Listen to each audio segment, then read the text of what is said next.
Welcome back to It's Only Money with Tammy and financial advisor Scott Brown from Edgewater Family Wealth. EdgewaterFamilyWealth.com is the website, and it is another fabulous Sunday. Gentlemen, how are we doing today?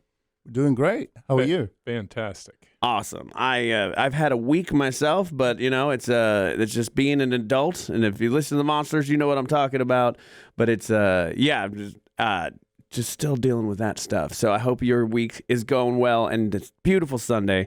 And I'm glad I work with Scott because I need money right now. Well, let's continue down that. We'll tell people what happened because it's important. This is actually part of financial planning: is catastrophic events occur. Yes. Yes, and luckily I have a certain amount put away for an event. I just was really hoping I wasn't gonna have to use it, and I could buy that VR headset off of Steam. But that's not happening now. What happened was both of my toilets decided to flood at the same time in my house and covering my home in stinky poop water. Oh. And it was not fun, and it might be a certain city's fault, and they are not being the most cooperative about giving me the info back on it. So. Well, I mean, and I think that I'm not going to make the that's a crappy situation joke because I did it. I did the dad joke thing, didn't I? Yeah. People can't help themselves. No, you can't. It's there. You got to do it. So, yeah, I mean, I think so. And we don't want to get too far before we get to the numbers. But before we get to the numbers, think about, that's most U.S. households couldn't withstand what you just did, right? Where you have to front a couple grand or whatever it is to get a plumber to run out and get the poop water, as you put it, out of your house. Yes, most people, I think, don't want poop water in their house. They do not. Yeah. So I would suggest that that's part of financial planning. It's not the sexy part. It's not the fun. It's not stocks. It's not bonds. It's not options. It's not real estate. It's not flipping a house. It's none of that. But simply having enough savings, and the reason I'm going to harp on this for a second, which clearly I am, is that having savings, having that cushion to rest your head on, is what keeps you from doing dumb things with the rest of your money. Example, because a lot of times people say, Scott, I'm just going to give you all my money. I'm going to put it all in. We're going to put it in stocks and bonds. Look, that's great, but it's a bad idea to give me, quote unquote, all your money, right? Because what happens when the sewage backs up? What happens when the roof goes out? What happens when the transmission blows up in your car is now you're calling me up and saying, Scott, I think I messed up by giving you all my money because now I need I need $2,000 back to fix the car. And then what do I have to do? I have to sell things that maybe I don't want to sell at a time I don't want to sell them. So if you have 2, 3, 4, 5 months, and I know it's difficult. Don't get me wrong. I understand for a lot of people are living paycheck to paycheck, and it's not easy. But what I would say is if you can, maybe forego a couple of life's little pleasures and set aside enough money so that when the poop water does rise, so to speak, that you have the ability to take care of it without getting into your long-term investments. Because that's where people go wrong, right? They buy long-term investments and then harvest them in the short term. It's like putting a cake in that you have to bake for 3 hours, and after an hour, you're like, yeah, I'm going to need that out right now because I'm really hungry, right? It's not going to work out for you. Yeah, I had that exact thought when I was like, well, I have money, but it's all in the stock market, and I've the S&P 500 and my smart decisions that I made, and I was like, oh, I can't take that out. So good thing I have bank account money over here, but I just keep thinking like the plumber, because there's an emergency, they charged me outside hours, which means it was like $300 and something for the first hour. Ouch. And then I just think about I think it's a John Morgan commercial where he talks about 40% of people don't have $400 in their savings account. Right. And I was just like, whew, thank God that's not me. But yeah,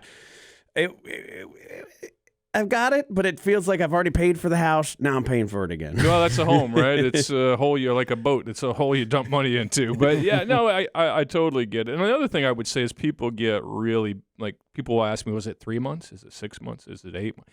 Look, there's no rule. There's what makes you comfortable, right? Some people like to keep a year's worth of cash on hand. Some people like to keep 2 or 3 months, right? It's really what makes you. People get all caught up in these.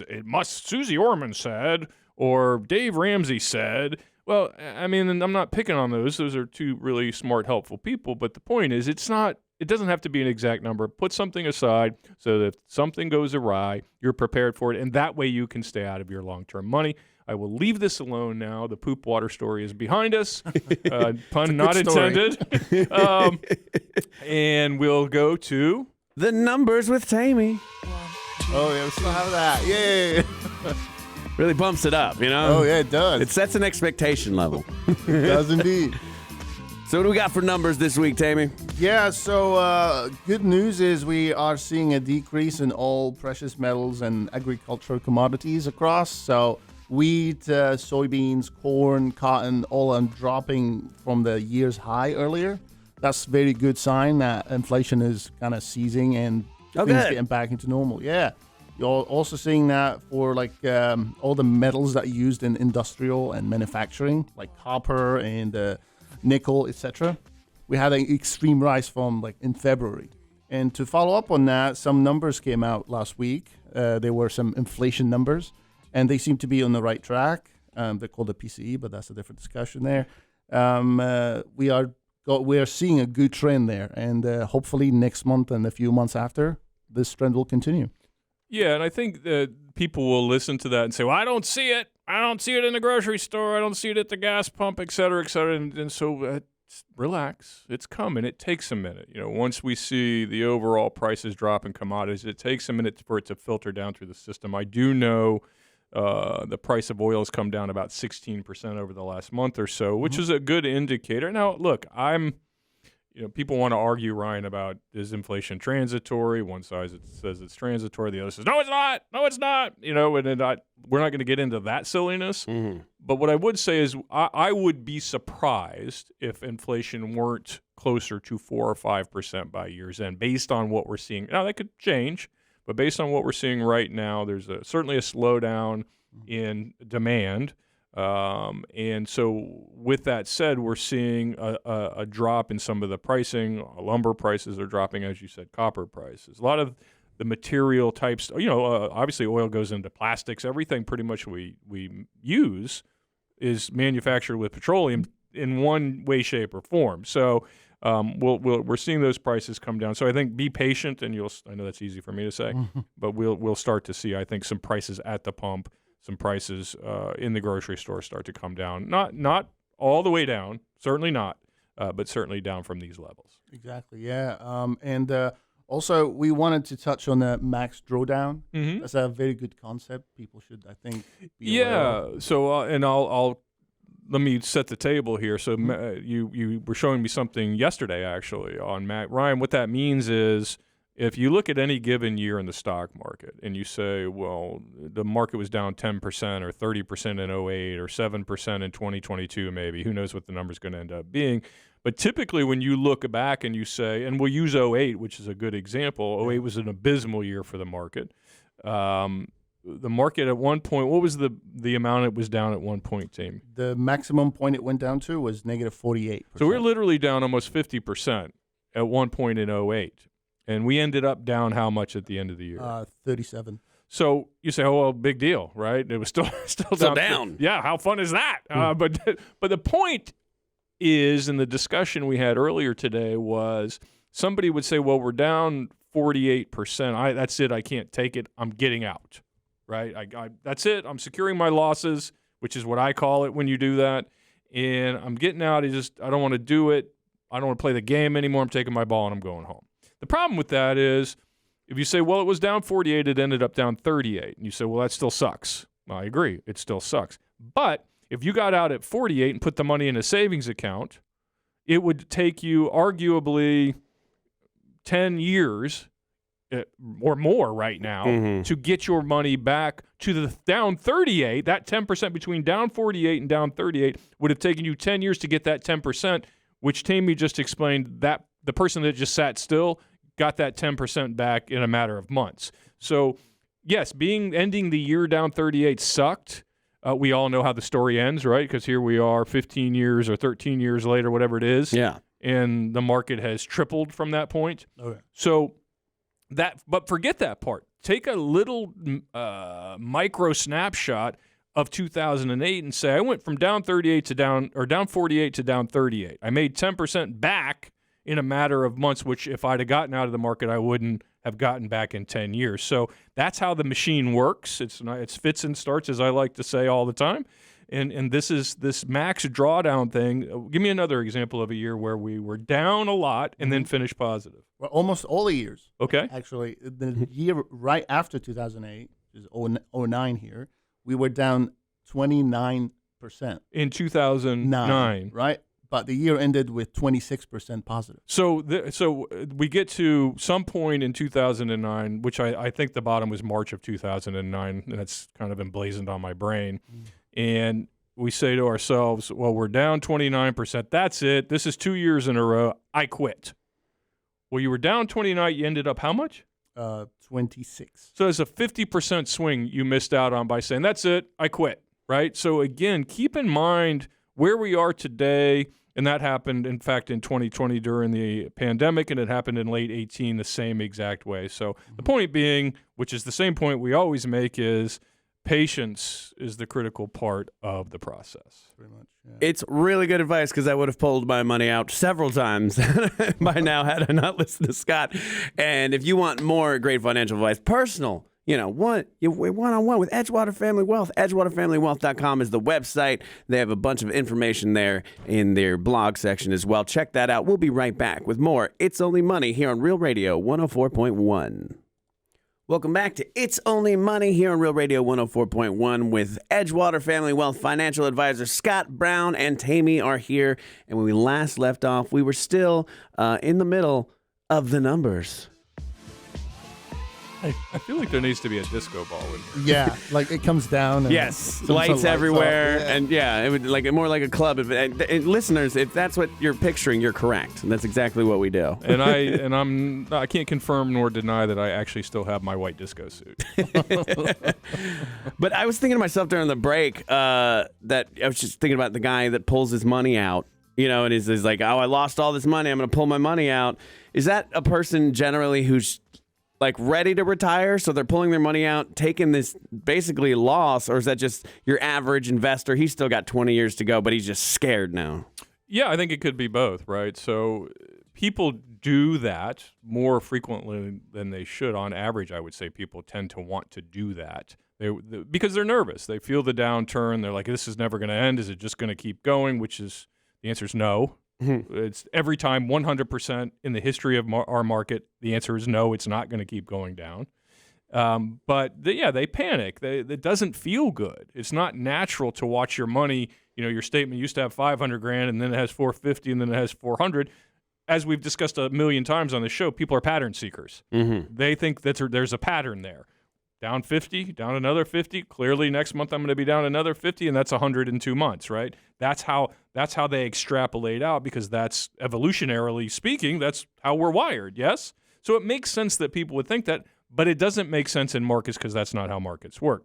So yeah, the answer is a person will, especially I find people when they're getting close. Let's say a person's going to retire at 65, they're 63, 60. They start to get a little antsy because they know they've got a number that works. And this goes back to, I think, two or three episodes ago when we were talking about the guy who was complaining the market's down 10%, now he can't retire, right? Again, if your margin for error is that thin, 10%, because, again, we have a down market 10% every 3 or 4 years, so you're going to experience it. If your margin for error is that thin, then you shouldn't be retiring to begin with. But if people get a little freaky around, within 2 or 3 years of their retirement, actually, I find that they get a little wonky 2 years before and 2 years after. It's getting used to the idea that they have this pile of money and it's going to go up and it's going to go down.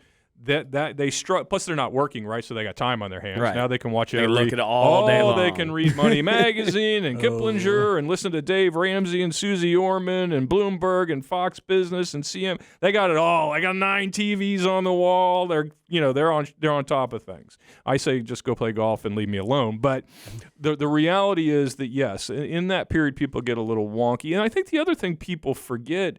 They think, well, I'm 65 or I'm 67 or I'm 62 or whatever age I'm retiring at, and now should be completely conservative, right? Everything should go under the bed. Right, makes sense. Yeah, but except it doesn't, right? Because the reality is your time horizon is not 65. If you're 63, you're going to retire at 65. Your time horizon isn't 2 years. Your time horizon is your mortality. And mortality tables tell us the average person is going to live to be 82 or 83 years old. So your time horizon is another 20 years. So for you to say, well, that's it, I'm closing the suitcase, locking everything up, and no, continue to invest because inflation is clearly not going away. Yes, I hear about it every single day from people. So if we agree inflation, whether it's at 2% or 8%, which hopefully it lands closer to the 2 at some point, right? Even with 2%, that means your milk, your eggs, your gas, your shoes, whatever, you must maintain some kind of advantage over inflation with your investments, or else your lifestyle has to go backwards. There's no in between. Either your money moves forward at a pace faster than inflation, or you sit at home and watch television all day, right? Because you're not going anywhere if you continue on that path. So my larger point, Ryan, is that just because you're retired doesn't mean you should be more conservative. Now, I'm not saying it doesn't, but I'll give the same example I usually give. If you walk in with $1 million and you say, I need $20,000 a year, we can all do the math, right? Mm-hmm. You don't have to be a CFA like Tammy to do the math and say that's 2% a year. Okay, well, you can be conservative because that you said all I need is $20,000 and I'm a happy person, right? Maybe you earn 3 and then you got that extra percent a year to add to the principal so you can grow your income. Well, that makes sense, and for that person that might work. For most people, it doesn't. Because if you walk in with $1 million and you say, I need 8%, I need $80,000 a year, you can't be conservative. So it all comes back to one thing. It all comes back to planning and process and discipline. If you've been disciplined in your life and you get to a point where you have $1 million and you need 30 or 40 grand a year, pretty much a layup, right? There's very few historical periods where that's not going to work out for you. But if you've been a little less diligent and maybe you only got 800 grand or 700 grand, but you still need 40 grand, now you have to stretch a little. I'm not saying it can't be done. What I'm saying is you cannot be conservative. It has nothing to do with your age, because I hear people say, well, you take your age and you divide it by 7 and you subtract 30 and that's how much you keep. No, that's not a thing. Is that a thing? There's no algorithm for this. It's how practical have you been and what are your needs going forward. It's nothing more than that. So people want to overcomplicate it because that keeps them, they think, well, if I come up with the right algorithm, Tammy, then I don't have to save as much. That's, again, not a thing. Is that cutting corners? Yeah, it's a shortcut. Now, let me ask you that. Obviously, you're saying, you got 20 years. You're not going to be like, all right, you're 65, you're about to retire. Let me tell you about this thing called Bitcoin. but the other thing is, my question, I guess, hearing that is, why would you ever be conservative at all then? I mean, do you go down to like that last year and you're like, all right, I'm right on the edge of about to die. Now we'll go conservative. No. Because if you say the market always kind of historically goes up again, what's the benefit of ever going conservative? Well, it's comfort, right? So we all have comfort levels. Like using Bitcoin as an example, I don't think, I know people do, but I don't think anyone should put all their money in Bitcoin, right? Because that would be uncomfortable. And you would, the flinching factor would be high. Be a lot of winking and blinking and shrugging of your shoulder. Here's the fact, you can't fix a doo-doo house with a Bitcoin. Yeah, right. The doo-doo water will still flow if you have Bitcoin. And you try to hand a plumber, you try to tell them Bitcoin, and they do not look upon you favorably. No, I wouldn't. You'll keep your doo-doo water if you do that. But so the point is, to answer your question, which was why would anybody be conservative? Again, I think you're as conservative as you can afford to be, right? So if you are a naturally risk-averse person, that is okay. That is not wrong. If you could go out and buy treasuries and get 2.5% right now and that meets your needs and you don't like risk, do it. Do it all day long as it works. For most people, the compounding of, say, the S&P 500 at more like 6 or 7 or 8% a year helps them get where they're going. Warren Buffett says to people, he'll say, hey, just put your money in the S&P 500 and call it a day, right? And I agree with him on average, right? I agree with that statement. The problem is people aren't Warren Buffett. Warren Buffett doesn't care if the market goes up or down. He's used to it. Risk doesn't bother him. He eats risk for breakfast. No big deal. The average person gets a little spooky when the markets are down like in 08 and 09, down 20, 30%. People get spooky and it spooks them out of their discipline. So the reason I say you want to diversify a little bit, maybe some fixed income, cash, whatever it is, real estate, whatever it is it keeps you in your seat. if you're in a plane and there's turbulence, well, and you want to get out, that's probably a bad idea. Yeah, I mean, most planes go through turbulence, and most of them land safely. So what we're trying to do is keep you in your seat, keep you from running around screaming in the aisles, we're all going to die kind of thing, yeah? So that's why diversification is a thing. But you're right. If you're 25 years old and you want to put $100 a month or $200 or $500 or whatever the number is away and put it in the S&P 500, if you didn't look at that until you were 60, you would have missed out on all the frustration of the ups and downs, and you probably would have earned 7 or 8% a year, which meant you doubled your money every 9 or 10 years. I wonder if it's almost like an OCD thing, like once you're either close to retire or you're retired. I mean, because OCD is just about having a level of control and at least feeling like you have a level of control. So when you're sitting there and watching the news all day and watching the CNBCs and all that stuff, it probably feels almost correct and right to want to move things around, because then you feel like, oh, I did this and the market did this, I have control. But you really kind of don't. Your advice is always just like sit back and just let it happen. Market always going to be good. Yeah, it will. I mean, near term, maybe not. Maybe this month you're down 5% or 8%, whatever. Your statement looks like Swiss cheese. Who cares, right? I mean, if you're not, even if you are retiring tomorrow, who cares? Because what I'm saying is not maybe. Historically, markets grow because companies become more productive. We become more productive as a society.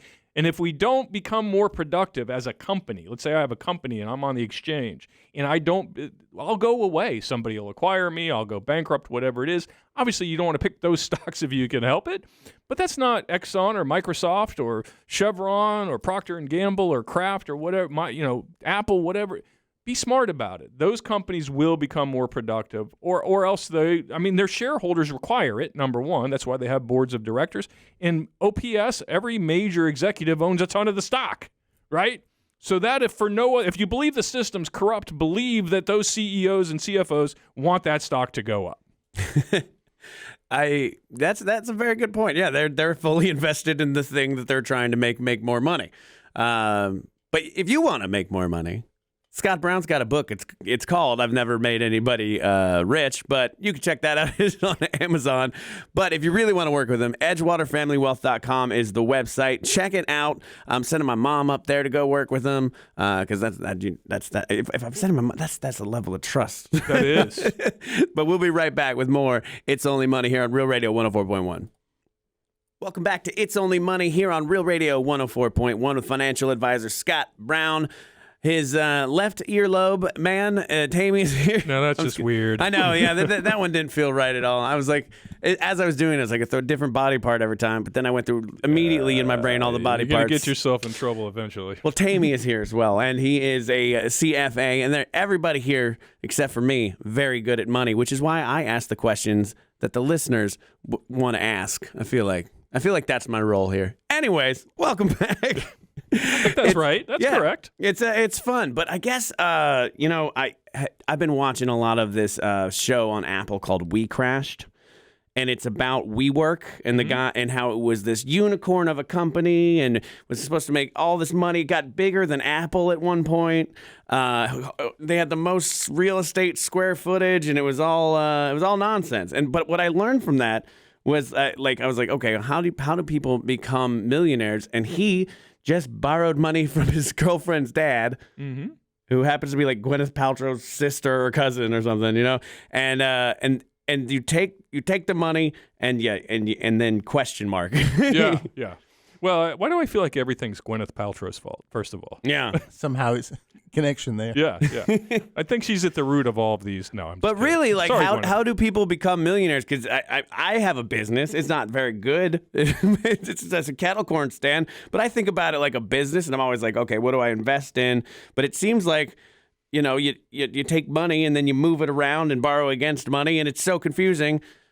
What's the real answer? Well, yeah, I mean, so leverage is a bit like when you get into billions, like the WeWork situation, where they're literally borrowing billions of money from bankers and venture capital. That's a different animal. That's not the world we're talking about. The people who are listening, I think, to these kinds of broadcasts are just curious what the average millionaire, which is a weird thing to say, right? The average, but there's hundreds of thousands of millionaires in the country now, right?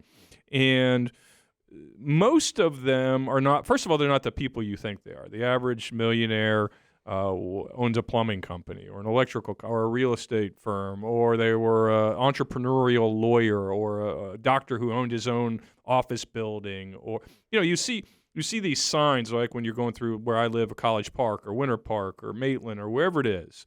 And you see these signs for, Smith's insurance company or Brown's investment firm or even a restaurant or what. These are your millionaires. These are you wouldn't know it, but these are people who get up every morning and they're wired to grow. They can't help it, right? That's just how they're wired. It's how they're. So your kettle corn business is no different. You're an entrepreneur, and that's 33 to 34% of all millionaires are entrepreneurs. It's the largest group of human beings in our country that become millionaires is small business owners, right? I mean, we hear about the Bransons and the Mark Cubans and people like that, but that's we don't even care about that. That's silliness, and it does happen, but those are unicorns. Those are meteors, right?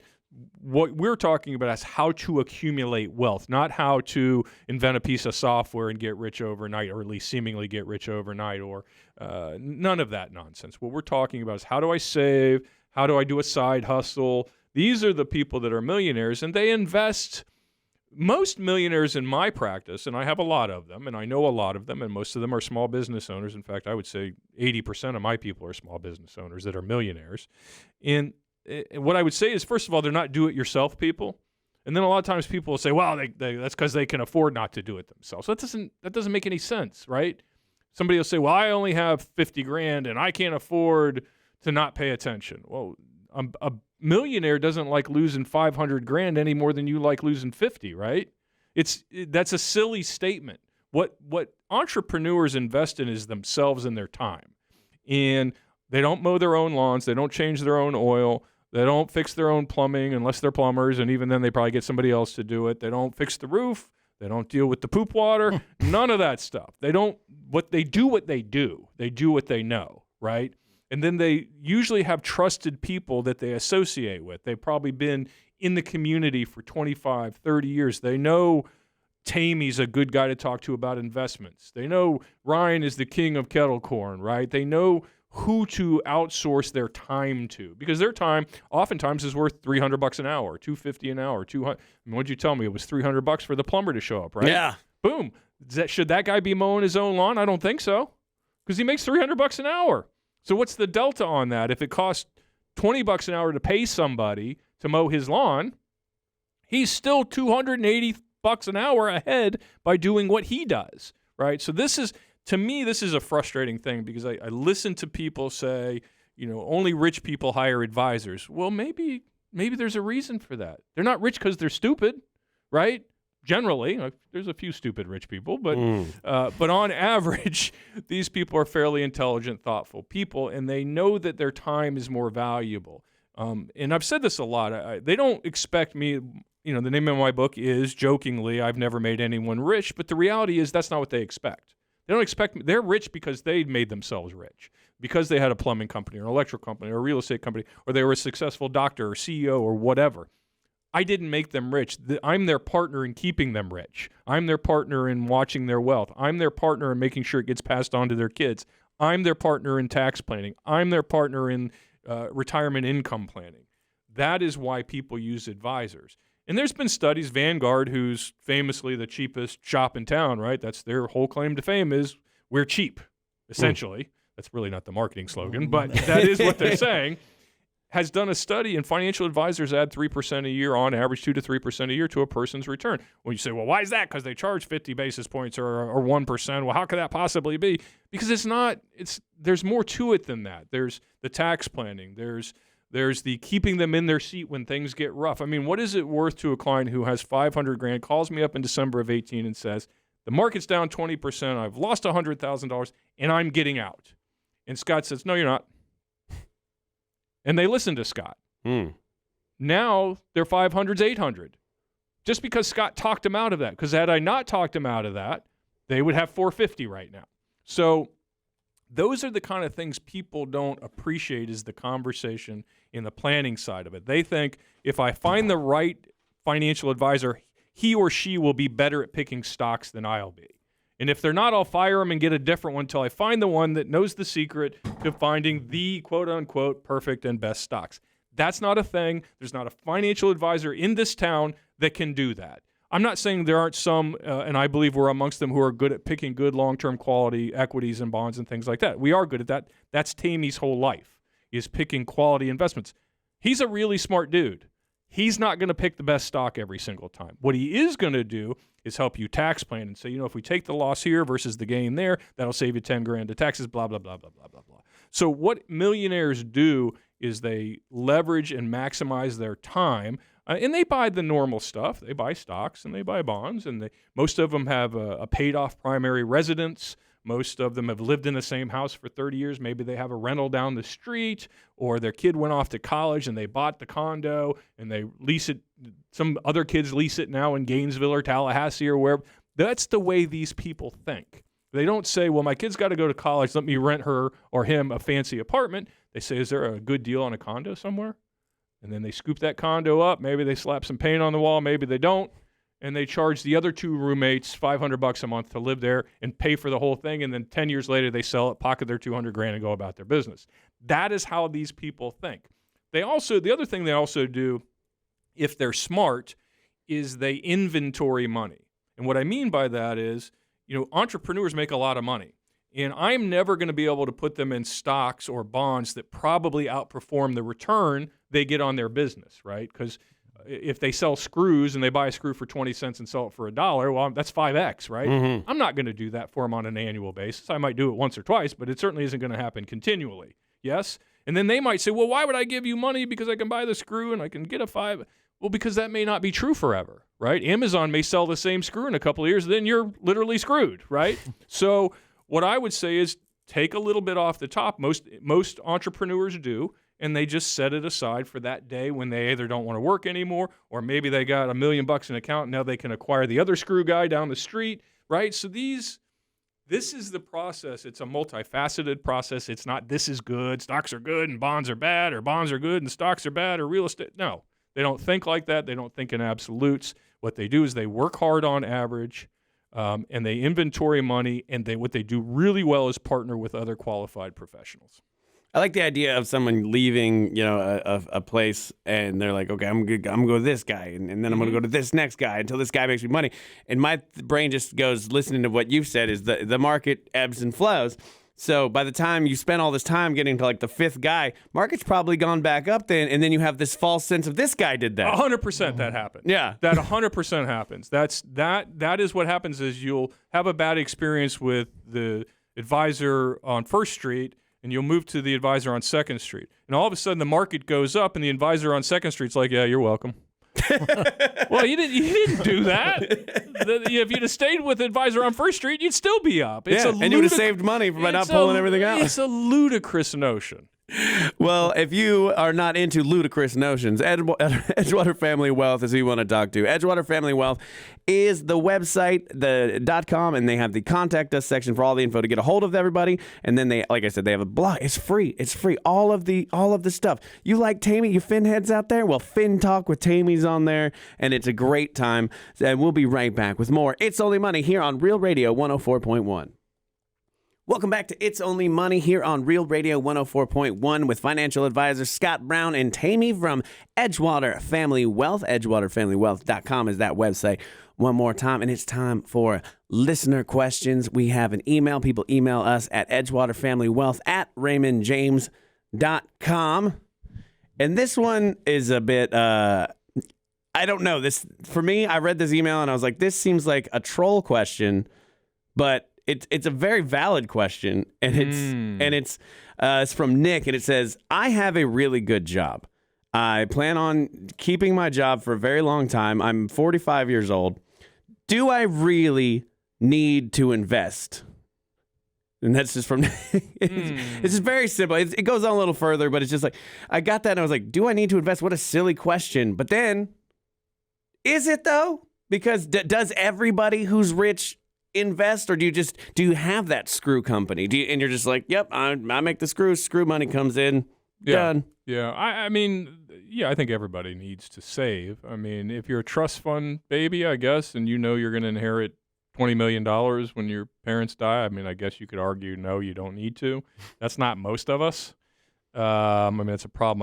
I really need to talk to my parents about that, by the way. That's a problem I don't have. So, yeah, I think the fact that you have a great job, which is, I think that's pretty cool that you feel that way about it, because everybody doesn't, is more reason, because you won't have that job forever. You won't physically be able to do whatever. I don't care what it is. You physically, at some point, you won't be able to do it, or you might want to come back, or, in 5 years, you may feel differently, because wherever that great job is, that place may change. It may change leadership. It may change ownership. It may change what they do. And as far as the entrepreneur who sells the screws, who can, buy one for 20 cents and sell it for $1, that won't go on forever, because markets don't work that way. That goes back to productivity. There will be a lower cost provider come in at some point and undercut you and sell that screw for 80 cents, right? So that's why you should, I'll go back to using the same term, you should inventory money, not because it's sexy, not because it's going to make you rich, but because at some point that tree will stop growing. It will not grow to the sky. Now let me ask you this, because you said one of the statements that something caught my ear is like, how do you become a millionaire? And you said, well, this doctor owns a building. Mm-hmm. Is that most of the people that you work with, where they have, they started off, they built up some cash from having a doctor or a lawyer job, but then they're like, okay, well, now I've got this capital, I'm going to invest that in the building, and then that sort of becomes even more mainstream, or is it always their original source of income that pilots them? They don't become wealthy because of their source of income. I mean, if you look at, I hate to pick on doctors, but I mean, if you look at doctors, they're horrendous on average. Some are wonderful. The ones that are my clients are wonderful, but there are many that are not. They're quite terrible. The people that make $500,000-$600,000 a year and couldn't write you a check for $10,000 if their life depended on it, because the problem for doctors is, and I don't mean to pick on them, but they have delayed gratification, right? So the average doctor doesn't start making money till they're in their early 30s, because they've gone through all this schooling, and it's hard, and they've got pent-up demand, and one day they're making $40,000 as a resident, and the next day they're making $300,000, and they got a Porsche, a big house, 3 Sea-Doos, and a whatever, right? That's that pent-up thing, because their friends have been working for 13 years, and while they may not make as much money, they've been buying cool stuff, and you're like, I wish I had some cool stuff, and wait, I got $300,000, boom, right? So I'm a little off track here, but the point is that their primary income is not how they get wealthy. If they're smart with that income, and even if the income's $60,000 or $70,000 or whatever, and you carve off some to invest and save, or maybe invest in another business, maybe you buy a rental property and then 3 years later you buy another rental property, or maybe you buy a house at a really good time. You bought the house, it's in College Park, it was 4 years ago, you paid $200,000, now it's worth $4,000, and you're like, well, I've been here 2 years, there's no tax implications, I'm going to sell it, take that $400,000, buy another $200,000 house, take the $200,000 that I made, set that aside somewhere. Those are processes that there's no one way to do this. I mean, there's many, many ways, like a golf swing. There's lots of wonky looking golf swings that work. So I would suggest to you that it's not just the income. And to answer the question, was it Nick asked the question? Yeah. The answer to the question, yes, of course you should save and invest. And I want to distinguish between the two, because a lot of times I'll go to a 401k meeting and people, all they want to talk about is the funds or the returns or the markets or the bonds or the stocks or international or domestic. What should I do? Well, if you got $1,000 in the account, it really doesn't matter what you do, because if you're 48 and you've got $1,000 in the plan and you think you're going to put it in something and it's going to become $500,000, that's not going to happen, right? So what you have to accept is that until you save and put $10,000 or $20,000 or $50,000, the return doesn't matter. It simply doesn't, because I don't care what you earn. You still can't retire. So until you put in the effort to save the money, you got no issue with investments, because it simply doesn't matter what you put the money in. Once you get $50,000 and now you earn 10%, and that's $5,000, that's meaningful. You got $100,000, you earn 10%, it's $10,000. But if you got $1,000 and you made $100 because you earned 10%, not life changing. So I distinguish between the two. Now, going back to Nick, is if you have a great job and you make good money, maybe you look at a rental piece of property. You do your 401k, and that's boring and nobody likes it, but it works. Lots of people retire with $1 million in their 401k. That's my saddest way to invest, by the way, because I just put the money in and I don't really control it. I'm just like, there goes that money. That's good. I know it's good, Scott, but Yeah. I hate it. I know everybody hates it. People will say, I'm not giving the company my money. No, you have it backwards. They have to give you their money because most companies have a match, right? So if you put $100 in, maybe they put $30 in. Well, that's 30% on your money. Yeah. You want a sexy investment? I put in $100. I deducted it. I screwed the government out of 30 cents, and my dumb boss gave me another 30 cents. So I literally made 60% on. Yeah, obviously that's an example. Everybody doesn't have that great of a match, but lots of people do. That's 3% is a pretty common match on a 401k. Yeah. This is my favorite email, I think, that we've gotten so far. And I know the commercial that she's talking about. This email comes from Carol, and she says she listens to the iHeart app. And on the app, there's a commercial that says, I need to invest in gold right now because the economy is so close to a recession. How valid is that? That you need to invest in any particular commodity or thing right now is not valid at all. There's nothing you're going to do right now that's going to change your life other than to become disciplined and save, right? So, gold is always a hot button topic. And whenever the economy's struggling, there's a certain group of people that go on television and radio and try to sell it to you. Yeah. Usually it's a former secretary.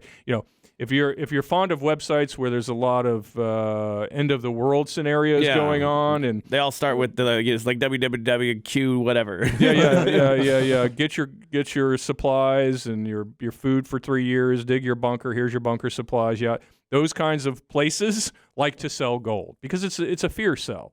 And every recession, every downturn in the market brings those people out. It's buy gold. It's the only tangible whatever. But first of all, gold is no more meaningful than anything else, right? We all just kind of agreed on wink and a nod. Hey, this stuff's worth a lot of money. Shiny rocks, man. It's a shiny rock. The Egyptians liked it. We like it. So we're not on the gold standard. We did away with that a long time ago. There is, no matter what you think, not nearly enough gold in Fort Knox to support the economy that we have currently today. And again, this is the one thing I say to people. So there's a guy on TV. He's the former secretary of something. And he says, you must get gold now. I have these gold coins. The economy's going to fall apart. The world's going to end, but you're going to have my gold coins. It's going to be the only form of currency. It's the only thing, Ryan, that is going to be worth anything. So think about what that man is saying. He's saying, I have this thing that is really the only currency the world's going to know. But instead of keeping it, instead of giving it to my family or storing it in my basement, I, Ryan, am going to sell it to you for $29.99. So nice of you. Yeah, he's a great guy, isn't he? He knows the world's ending, A. B, he has the gold that will help him through that period. And C, he's going to give it all to you.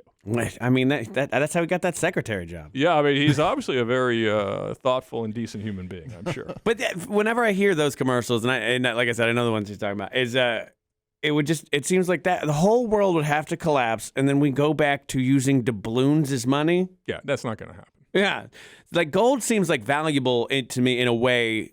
Like we put gold into computers because all computers are rocks that we taught how to think, so like things like gold and platinum and things like that. I'm like, oh, those have an industrial thing and they make a thing, but to just sit there and hold a bar of it is it seems counterintuitive at this point. It makes no sense because if you have gold and let's say for some reason, some weird reason, we all agree that gold is a thing and that's how we're going to shop from now on.